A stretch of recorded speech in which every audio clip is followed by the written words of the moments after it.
this one is.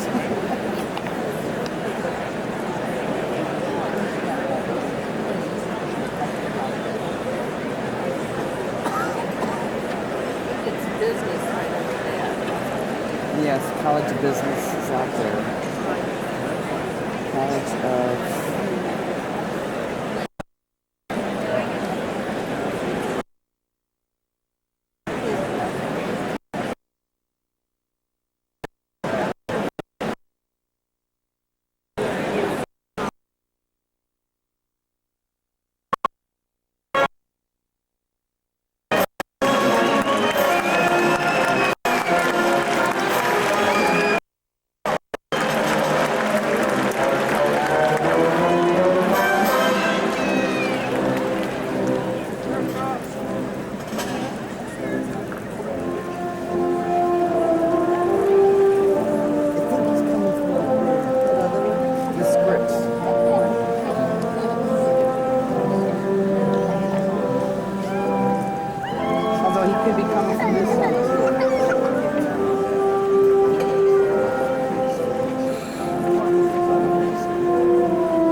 There's that girl about midway waving something in the air, a white thing.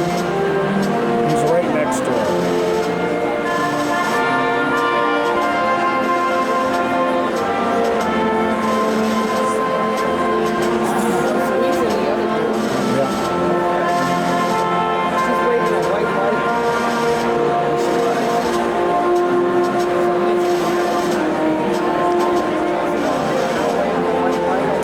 Yeah.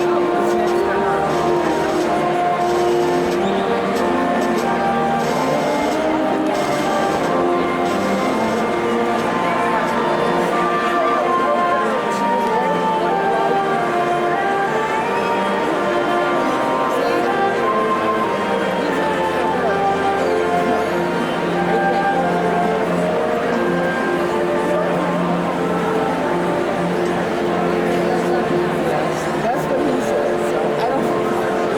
It's too dark.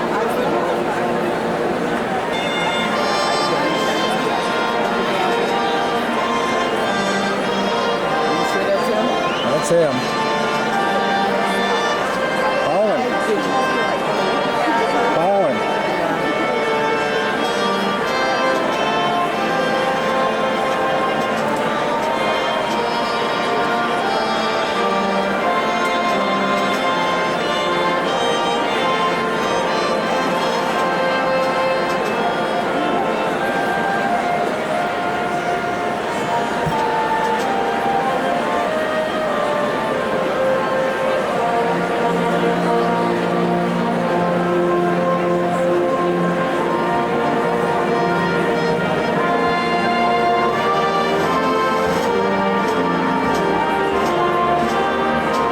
Where were you sitting?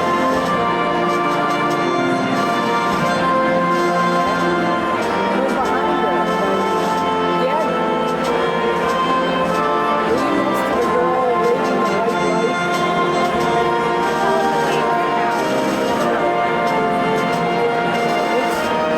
You're facing the stage. You're in the middle. Yes.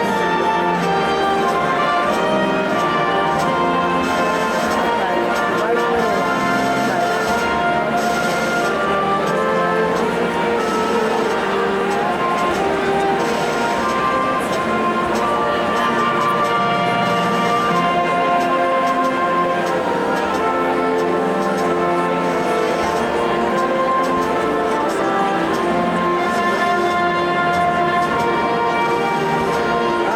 we'll find him. Bye. He's not next to that lady with the white light. I got him right here. He's exactly where I told you he was. Well, I can't see. He's looking over here right now.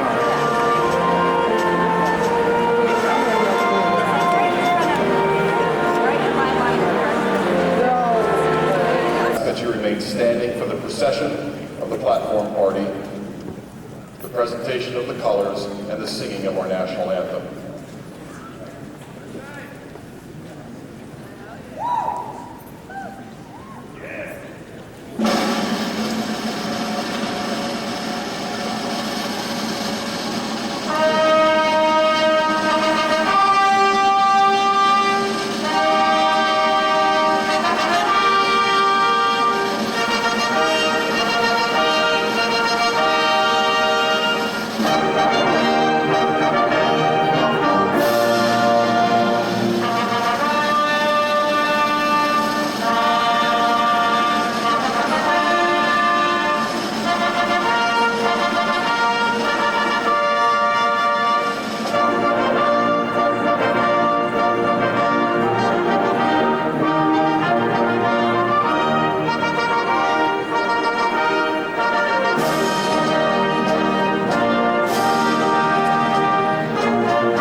Ladies and gentlemen, welcome to Ohio University's annual commencement exercises.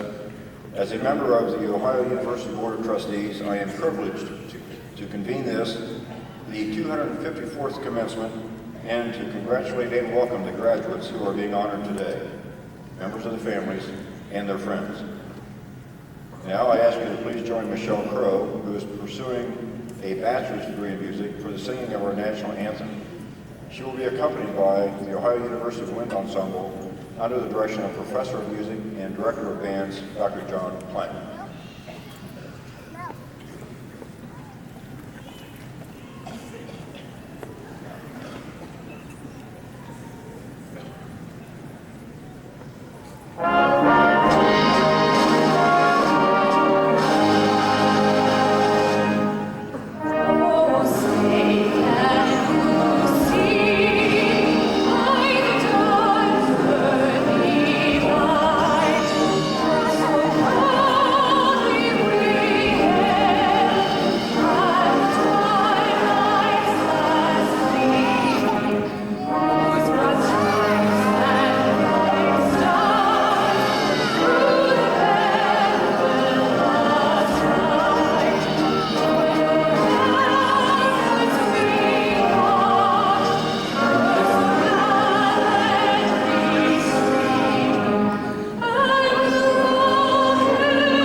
Please be seated. I am delighted to welcome you to our commencement ceremony. I would like to recognize some distinguished guests who are with us this morning. I ask that they stand as I introduce them and remain standing. Audience, I ask that you please hold your applause until all have been introduced. The trustees of Ohio University are appointed by the Governor of Ohio to hold our university in the public trust. They give generously of their time out of deep regard for Ohio University and the role of public higher education. I am pleased to introduce trustees Daniel DeLauder, our chairman, Sandra Anderson, student trustees Lydia Gerthofer and Tracy Kelly, and board secretary Dr. Tom Davis.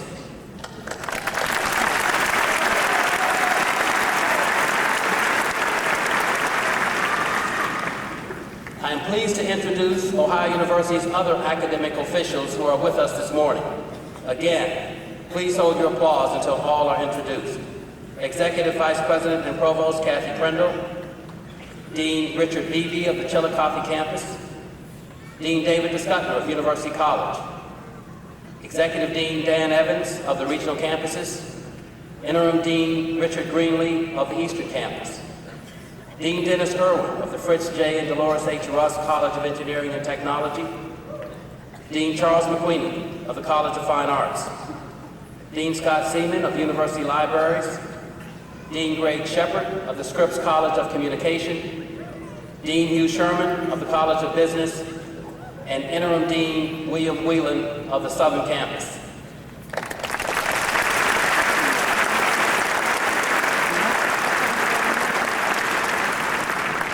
Before I introduce Ohio University's administrative officers, I would like to recognize Interim Vice President for Research, Jim Rankin. Jim, will you please stand?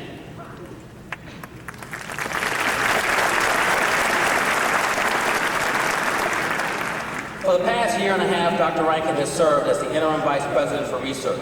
He took on this role with a great deal of energy, enthusiasm, and passion. And the Division of Research in our university have benefited greatly from his leadership. His support of research and creative activity and his contributions as a member of the executive staff. Jim, on behalf of the Ohio University faculty, staff, and students, I want to say thank you. We look forward to all you will continue to achieve in your new position as Associate Dean for Research, Graduate Studies, and Planning in our Russ College of Engineering and Technology.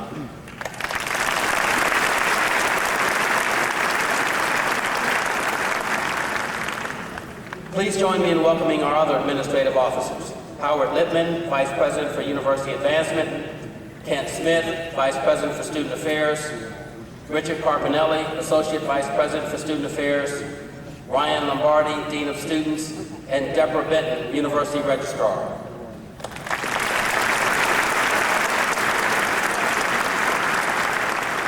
Also present on the platform are representatives of the university's constituent organizations. From the Classified Senate, George Turpico, Chair. From the Faculty Senate, Dr. Sergio Lopez, Chair. And from the Administrative Senate, Dr. Brenda Knopf, Chair.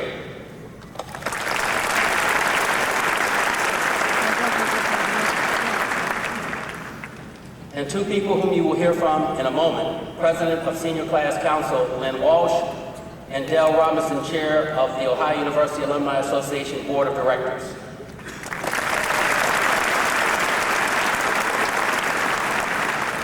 Please welcome our commencement speaker and honorary degree recipient, Mr. Peter King.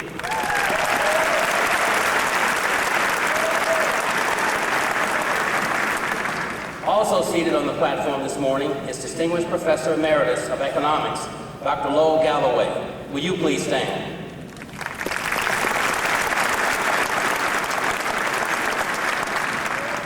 There is a group of important people seated behind the platform party. Please help me thank Dr. Clymer and the Ohio University Wind Ensemble for their excellent work.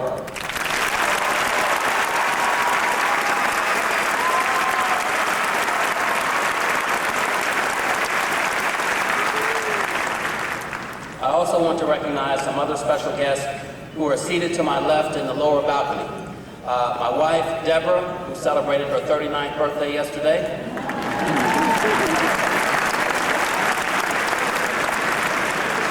Spouses, family members, and guests of our Board of Trustees, Vice Presidents, Deans, Distinguished Professor, and other honorees.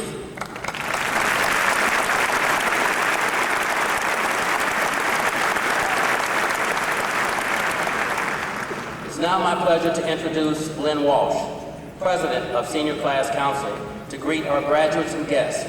Following Ms. Walsh, Dell Robinson, who is Chair of the Alumni Board of Directors, will bring greetings on behalf of the Alumni Association. Vice President for Student Affairs, Kent Smith, then will introduce our outstanding senior leaders. Lynn.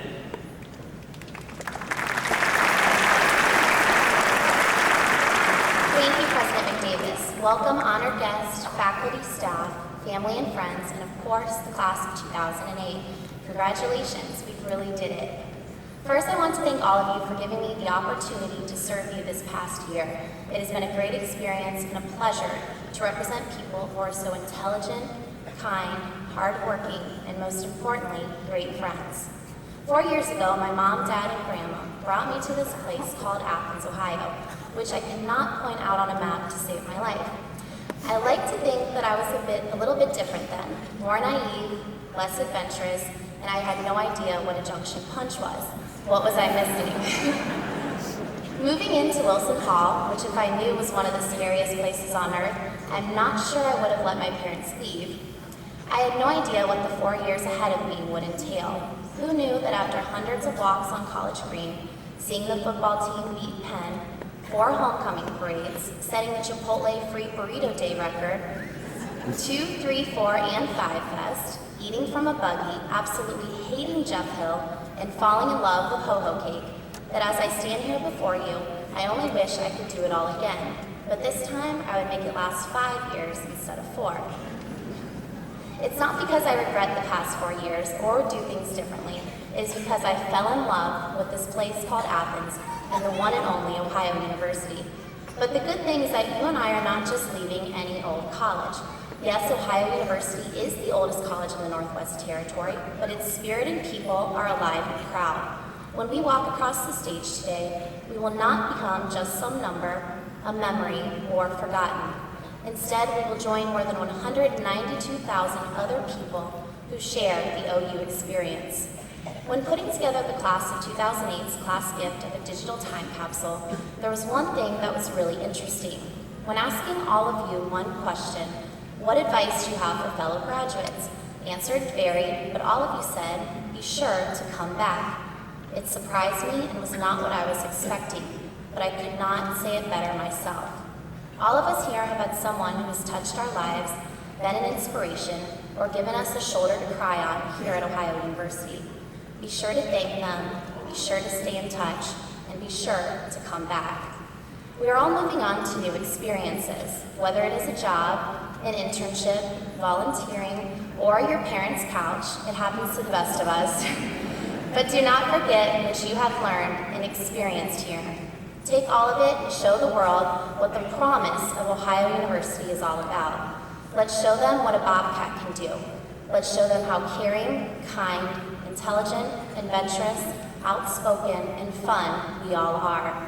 Let's be a true leader that Ohio students know how to be. Follow your dreams and don't let anyone tell you something cannot be done. Because as Ohio students, if there is not a path, we will create one. And we will not be traveling down it alone, especially if it is covered in bricks. So after everything we have experienced, the piano man on Court Street, way overpriced textbooks, a new mascot, a love for marching bands, and tripping over bricks, be sure to come back and come back often. Let's give back to a university that has given us a great education, best friends, and memories to last a lifetime. Remember the traditions of Ohio University from freshman convocation and homecoming to senior farewell. Also remember, where there is a Bobcat, there is a friend and a home. Where there are bricks, there are memories. And next time when you trip or stumble over them, don't get upset, but instead smile and think, there's no place like home. Good luck and congratulations.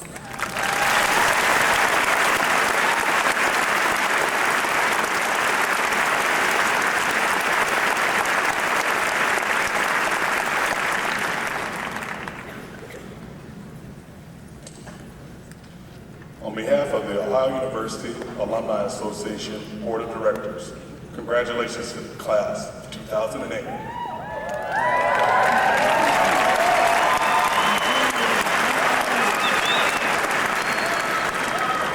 I'd like to welcome you to the Ohio University family of alumni. 20 years ago, I was sitting where you are today, and like you, the road I traveled at Ohio University was defined by exciting challenges and rewarding opportunities. My feelings on graduation day were mixed. I was happy and relieved to have reached this milestone in my education, and I was excited about the future I had in store for me. I was ready for what I knew I could accomplish, yet there was also a sense of emptiness. I would be leaving friends and professors who had played such an integral role in my life. The rolling hills of Athens become your home when you spend 4 or 5 years here, but that's not important, is it? What is important is after today, you begin a new phase in your relationship with Ohio University and all of the special people you met along the way. That is because today you become an alumnus or alumni of Ohio University and a full-fledged member of the Ohio University Alumni Association with no strings attached. This new status represents a lifelong link to a place clearly remembered and people dearly loved. All of us at the Alumni Association want to help you stay connected to your alma mater and the more than 180,000 men and women who are alumnus of this wonderful place. Your membership entitles you to take advantage of our many member services, from career and business networking opportunities to alumni student recruiting and mentoring programs, and actively for you as a young alumni to help Ohio University reach its ideals. And with the association's more than 67 academic, regional, and special interest groups, you will find friends as well as professional contacts across the country and around the world. Your active participation as alumni can make a powerful difference for Ohio University. And there are so many ways to give back to Ohio University. Give us advice. Help us to identify the best and brightest students. Act as ambassadors. And when possible, donate your time and talent on university-related projects that make a difference. Whatever your path may lead, remember Ohio University. Remember who it was, what it was, where it was that made a difference to you as a student. And think about what you can do to make a difference for future students. We encourage you to visit campus often.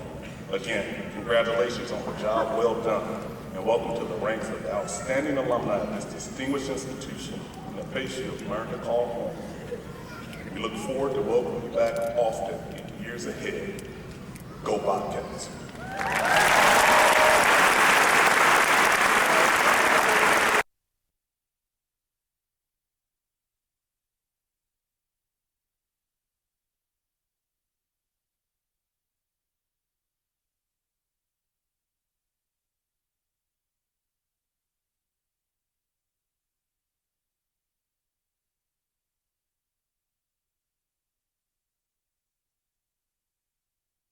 Peter King.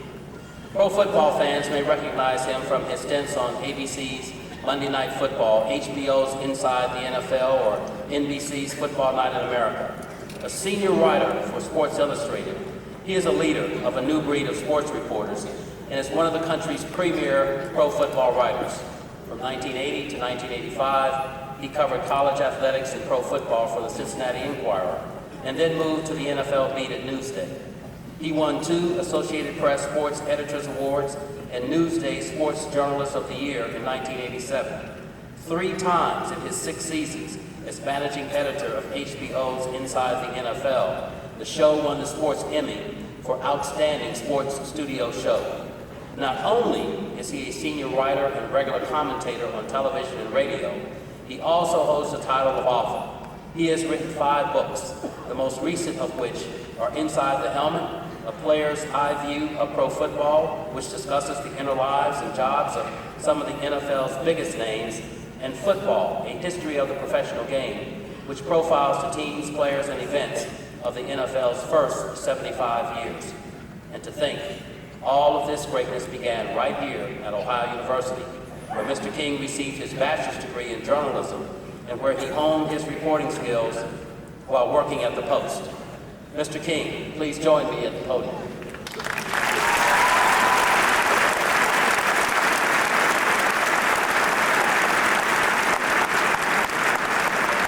Trustee DeLauder, Dean Shepard, and Dr. Crandall, please come forward to assist with the conferral of this degree.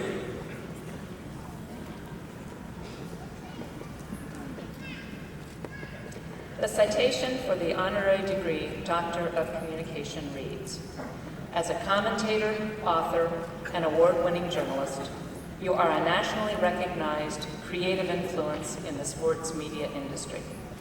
Renowned as one of the country's premier pro football writers, your work has received numerous accolades, including 2 Associated Press Sports Editors Awards, Newsday Sports Journalist of the Year, and under your direction as managing editor of HBO's Inside the NFL, the show received 3 Sports Emmy Awards for Outstanding Sports Studio Show.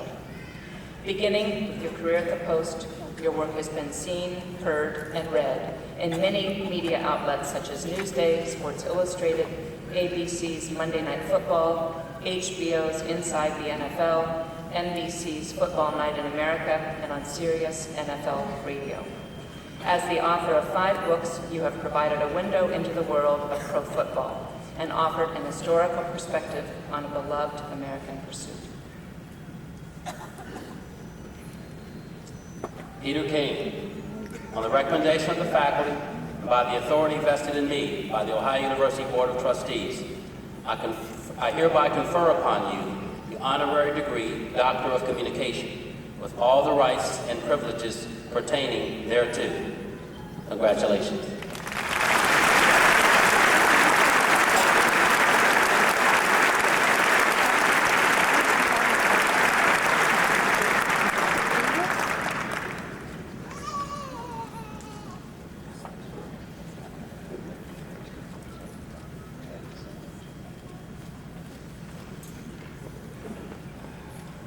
Well, believe me, I'm not that good. I'm really not. It's really an honor to be here, and I'd like to thank everybody here at Ohio University for what happened to me in life, because it all started here. And I'm going to make a little speech, but before I start, I do want to say this, that I'm not at all funny. Anytime I make a joke, it stinks. So I told my wife, I said, listen, I promise I won't make a joke. So listen, if you ever see her, I just want you to tell her that I didn't make a joke, even though I'm going to tell you one. Because I really think we need some loosening up in this crowd right now. Okay? All right, so here's the joke. Skeleton walks into a bar. He says, I'll take a beer and a mop.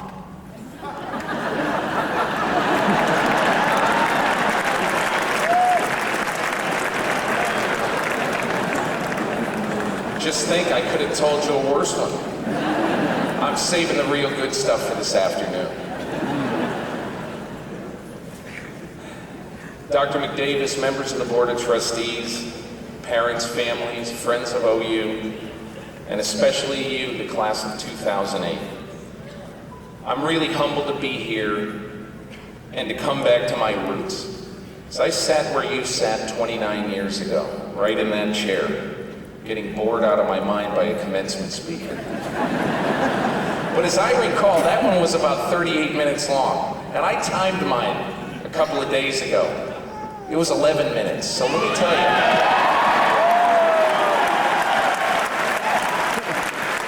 Wait a minute, does that mean you want it to be longer? I got some more jokes.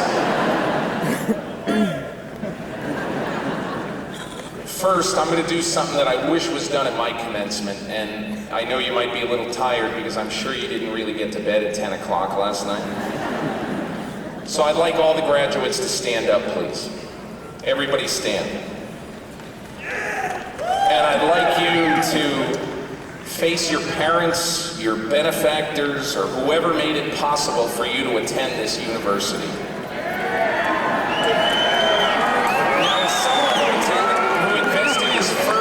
$1 when his eldest daughter was 1, I'm going to ask you to do something that you just might forget to do this weekend. Okay? I want everybody here on the floor to give your parents, benefactors, friends who made it possible for you to be here, give them a standing ovation.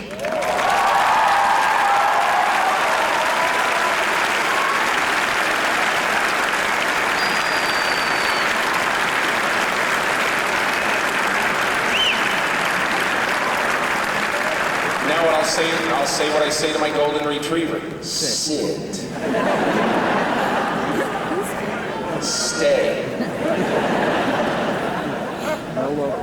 Okay, I'm going to start by paraphrasing that wise old cowboy philosopher Jimmy Johnson.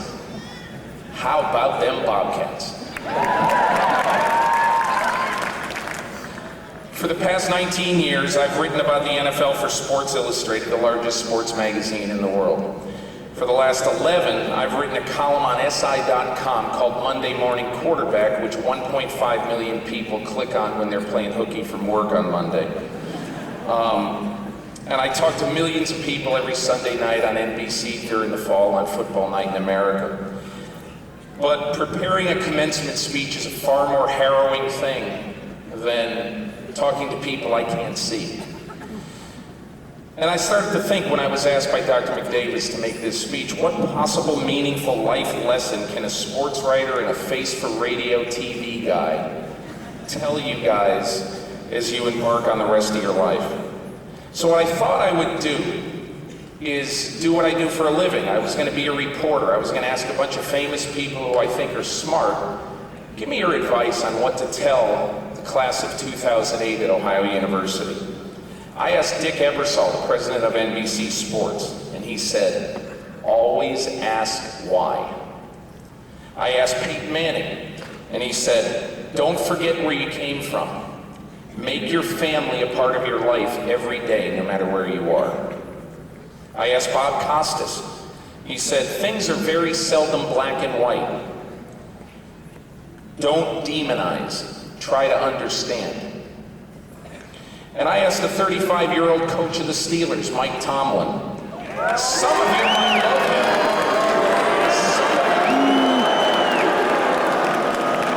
Hey, listen, I'm going to tell Mike you said that, and he's not going to give you tickets to the Steelers. What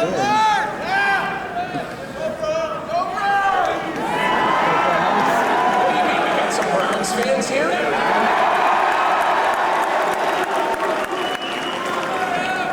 Who let the dogs out? Anyway, Tomlin said, when we're kids, we dream wildly. As we grow up, we dream realistically.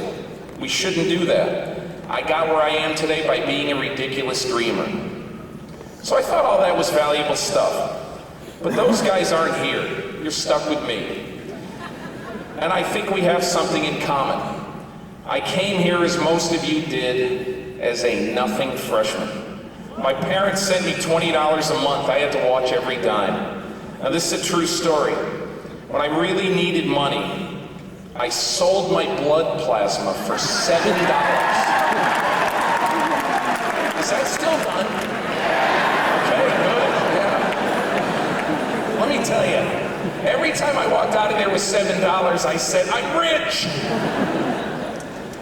I lived on West Green, lived on East Green, lived in the Lakeview Apartments. Then I lived in a little dump on Central Avenue. I drove by there the other day. I can't believe it's still standing.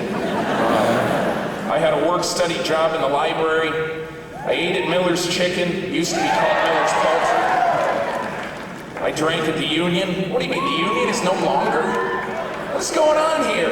Ohio U can't be Ohio U without the Union. I fell asleep on College Green on a nice day more than once.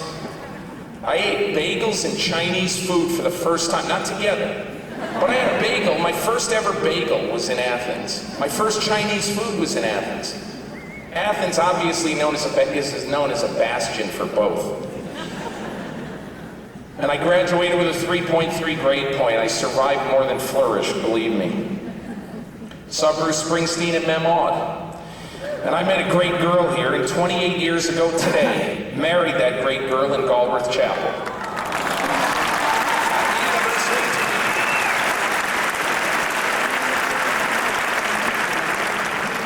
It was a great wedding. There was 37 people here, and the night before the wedding, our photographer from the Post, who I do not speak to this day because of this event, we had a little party. Of course you do the night before you get married, only he had a little bit too much of a party. So the next day, he slept through our wedding, and I never found him, and there are 3 pictures that have recorded our wedding. I'm honest, I'm married. I mean, look, here's the ring. So anyway, whether all that gives me the right, I'm going to tell you how you can get from your seat to this podium. It happened once, it can happen 3,300 times more. Here's lesson number 1. If you've done the work at Ohio University, you can do it in the real world. Now, if you were paying attention the last 4 years and got the kind of training here, it's going to pay off out there. My last 3 years at OU, I worked between 20 and 50 hours a week at the Post. It was the perfect environment for journalist wannabes. If you made a mess with a story, you had to clean it up yourself. And so when I left here, I cleaned up a lot of messes, and I really had no fear. I had no fear whatsoever. So the fall after I left here, I had an internship with the AP in the Netherlands. In the first month on the job in Amsterdam, without being able to speak the language, I learned that they expected me to be the main correspondent for a country in Europe at age 22 for 3 months. For $1,500 for 3 months, by the way. You know, you had to pay for everything. It was really, AP's got a good gig going there. But anyway, I had to get on a train soon after I got there. There was a shipwreck with 46 people dead in Rotterdam. And I had to write a story that the news desk in New York was waiting for. And I'm thinking to myself, I don't speak the language. I have no idea where I'm going. I'm going to get off this train in this strange city. And I don't even know where the port is. But anyway, you know, you do it. You just get the job done. And I found a survivor who spoke a little English, dictated the story by phone back to Amsterdam. I did it because I had no choice and because my on-the-job training at the Post prepared me. The biggest trait I took from here, confidence in myself. Lesson number 2, don't let money rule the job that you take. You'll have a nice car someday, don't worry about it. You gotta love what you do, not what you make. In 1989, out of the blue, I was asked by the managing editor of Sports Illustrated, Mark Mulvoy, to come to New York for a job interview. I was a nervous 31-year-old kid. Mulvoy was the most powerful man in sports journalism. After about 90 minutes, he offered me the job writing the NFL column for the magazine. I never even asked how much they'd pay me until we got up and I was about to leave. It was a $4,000 raise. Fairly paltry, I thought, to go to work for Sports Illustrated. But I didn't care. I'd have paid Mulvoy to do the job. And I was always doing what I loved, so I never cared about money very much. The bills got paid. Lesson number 3, use spell check. I'm going to tell you what bosses in the real world hate. Sloppiness. Okay, I had a journalism professor here, Drew Everts, who some of you probably have had, who was really a great teacher. And she had a rule in every one of her classes. Any paper you wrote would get an automatic F if there was one misspelling or one grammatical error. And experience was a painful teacher there. Some really good writers got C's and D's or F's in her class. But her theory was a good one. There's never an excuse for submitting anything less than your absolute best, and you're about to find that out. With computers able to validate every apostrophe, it makes no sense for you to turn in anything that isn't well written. And that just doesn't apply to computers, it applies to whatever you're doing in life. I mentor a few kids in my hometown in New Jersey, and a couple of years ago, a young writer asked me to read one of his stories. I counted 14 errors. I emailed him back and I said, don't waste your time trying to do this job until you have enough respect for your readers to spell thorough correctly. So think of yourself as a boss. Why would you want to hire you? In this economy, you better be good and extremely conscientious. Lesson number 4. Be a person your family, your friends, and your employer can trust. I don't know how many people who get far in any job without being able to be trusted. I just don't know how they do it, because eventually you'll be found out. Let me tell you a story. I got to know Brett Favre, the Packers quarterback who just retired this year. You might have heard of him. In 1995, I spent a week in Green Bay doing a story on the Packers, and I actually stayed in his house for 3 nights. And he was not the guy I thought I would find, first of all. When I walked into his house, he was watching the Discovery Channel. That week, he helped throw the Packers' developmentally disabled mailroom guy a surprise birthday party. So I get to know Favre a little bit and what makes him tick. And the next spring, I'm asked to play in the Brett Favre Charity Golf Tournament in Biloxi, Mississippi. The night before I leave for Mississippi, the news breaks that Favre's going into rehab for an addiction to the painkiller Vicodin. Favre calls me. He said, hey, we're still doing this golf tournament. I want everybody to come. I can't be there. I'm going into rehab tomorrow. And over the phone, he spilled his guts about how it happened, about how it nearly killed him, about how he betrayed his family. I can still hear him talk about the toll it took, both on him and his family. And I'll never forget one of the quotes. It's the kind of quote you live for as a reporter. He said, I'm 26 years old. I just threw 38 touchdown passes in 1 year. I'm the NFL MVP. People look at me and say, oh man, I'd love to be that guy. But the price of being that guy is I'm entering a rehab facility tomorrow to get off painkillers. Would they love that? And I think he bled over the phone that night, at least in part because he trusted me and he thought I would tell his story fairly. The day I retire, I hope that's what it says on my professional tombstone. He was fair. I'm going to end the way one of my readers, Dan Cormican from Morrisville, North Carolina, suggested. At the end of Monday Morning Quarterback, I always give my 10 opinions of the week in what I call 10 things I think. So here are the 10 things I think for the OU class of 2008. Number 1, I think you shouldn't script your life at 21 or 22. Be ready for anything. Be open to anything. Number 2, I think entitlement lasts about a week out there in the world. After that, no one cares who you are. They only care what you do. I think you should read for a half hour every day, and Us Weekly does not count.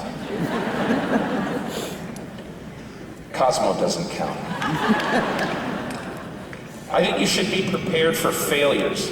You should use those failures to learn. Most of you have been schooled in self-esteemville growing up. I know that's what we did with our 2 kids. But Bill Gates had a great line for this in something I read recently. Your school may have done away with winners and losers, but life has not. Number 5, I think you won't trust your parents when they tell you this afternoon, and I guarantee you they're going to say this to you. They're going to say, now make sure you don't spend all your graduation money. Make sure you put some of it away. You know, we got that savings account for you, you know, at T. Rowe Price, and, you know, we really think you ought to put that money in there. But I'm just telling you, you'll be a lot happier 10 years from now when you go to buy your first house if you put some of that graduation money from Uncle Herb away instead of buying that MP3 player you really want. Number 6, I think once you lay down roots somewhere, you'll feel better about yourself if you volunteer to do something for someone or some cause at least once a week.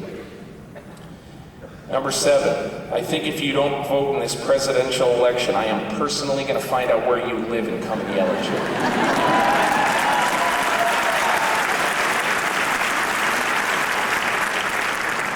That's coming from a sports guy. Number 8, I think the one truth you'll learn is that you don't have to drink 15 beers to have fun.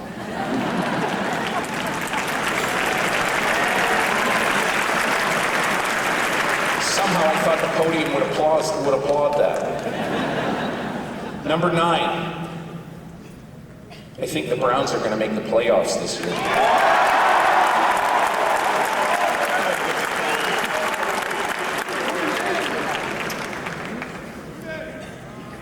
Oh, forget it. They. I'll tell you who they are. They're Chad Johnson. That's who they are.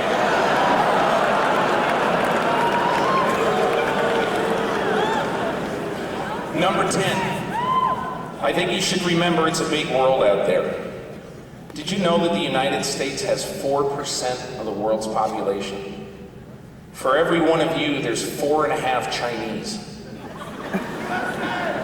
Live in the universe, don't go thinking you're the center of it. Finally, I think I'm in danger of boring a lot of fathers out there right now, maybe some mothers too, so I'll say goodbye and good luck. Have great lives. Thank you.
please be seated.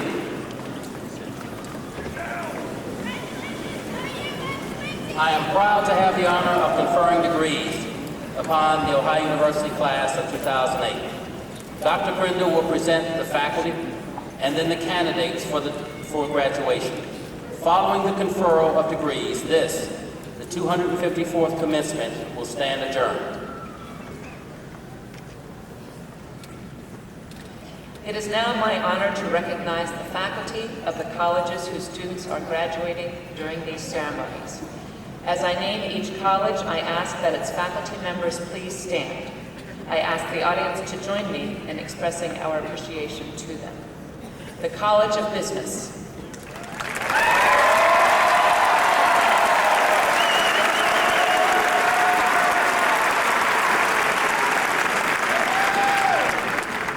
The Scripps College of Communication.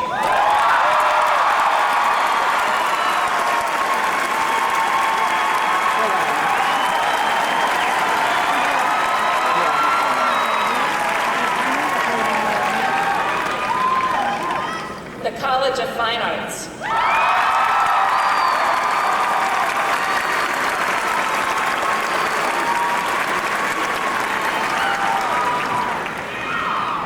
The Fritz J. and Dolores H. Russ College of Engineering and Technology.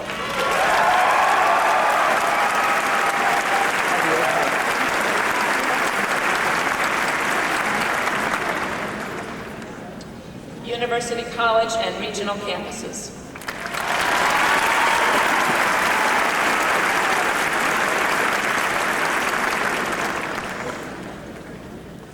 And now, candidates for associates and bachelor's degrees, please rise.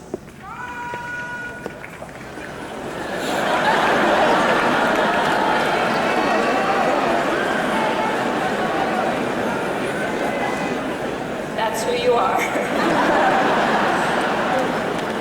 President McDavis, these students have completed all of the requirements of their associate's and bachelor's degree programs. I therefore have the very great honor of presenting them to you for the conferral of their degrees. On the recommendation of the faculty and by the authority vested in me by the Ohio University Board of Trustees, I hereby confer upon you the degrees Associate in Applied Business, Associate in Applied Science, Associate in Arts, Associate in Individualized Studies, Associate in Science, Bachelor of Arts, Bachelor of Business Administration, Bachelor of Criminal Justice, Bachelor of Fine Arts, Bachelor of Graduate Studies, Bachelor of General Studies, Bachelor of Music, Bachelor of Science, Bachelor of Specialized Studies, and Bachelor of Technical and Applied Studies, with all the privileges and responsibilities pertaining thereto. Congratulations, graduates. You may now move your tassel from right to left.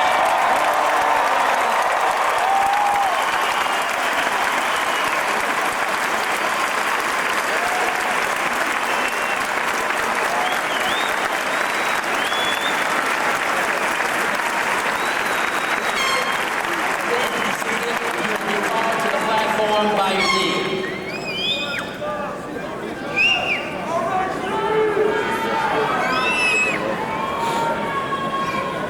Faculty of the Russ College of Engineering and Technology, please come forward and prepare. Brian Ponchak, George Stephen Cattrall, Tricia Niederkor, Matthew Petruso, Laura Berkland, Daniel Norris, Leah Sell,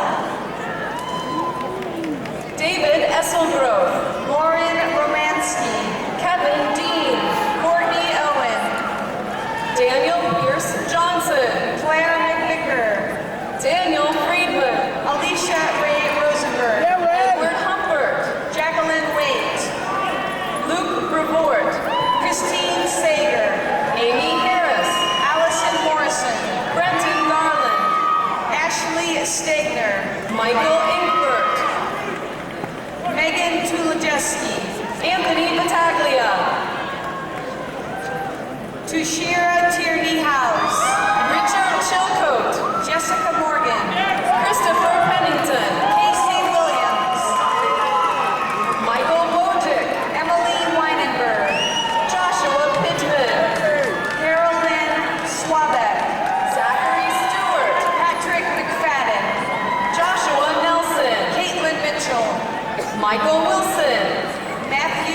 Koski, Heather Dodash, Amanda Brunel, Emily Chick, Amanda Teuscher, Lindsay Berner, Erica Bainline, Adam Berry, Fred Wouters, Adam Flagg, Jessica Reimers, Jonathan Hartman, Michelle Davey, Michael Kearney, Megan Moore, Jenna Nistelbeck, Ashley Wilson, Nicole Pierce, Aaron McCarty, Meredith Lockwood, Kevin Jurasik, Ashley Chapman, Shannon Custer, Erica Hummel, Madison Macklin, Ryan Bachmuller, Emily McKee, Christopher Glazer, Stephanie Miller, Beth Ann Mortz, Lee Robbins, Jessica Donlin, William Wimmer, Jeffrey Hers, Elizabeth Vaccaro, Matthew Barnes, Bridget Weber,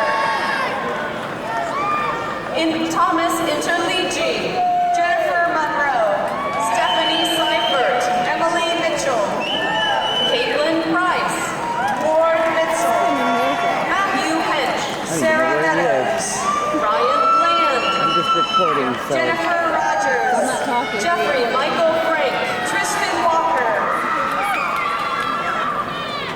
Colin Ankrum, Nicole Nadlevy, Barry Scott, Brianna Boyd, Brandon Flayler, Linda Yuba Odom, Nicholas Couturier, Cherie Elizabeth Coleman, Andrew Ford, Alex Zandriu Sanford, Brian Barrett, Christina Munchler, Robert Rosmaka, Sherelle Turner, Ann Locke, James Rice, Caitlin Bowling, Megan Montgomery, Daniel Adams, Colleen Oten, Heather Irish, Stephanie Ray,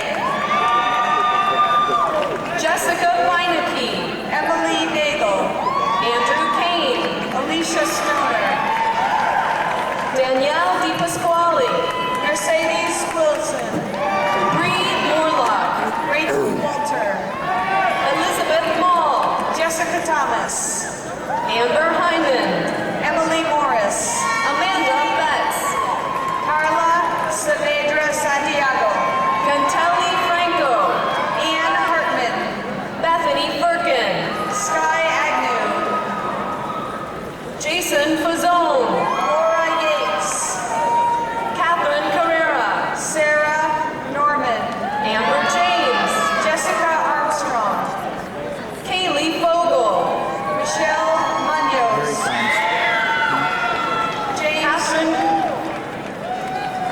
Catherine Cassica, James Smith, Jenna Anderson, Catherine Schaefer, Way to go, Julianne buddy. Heckler,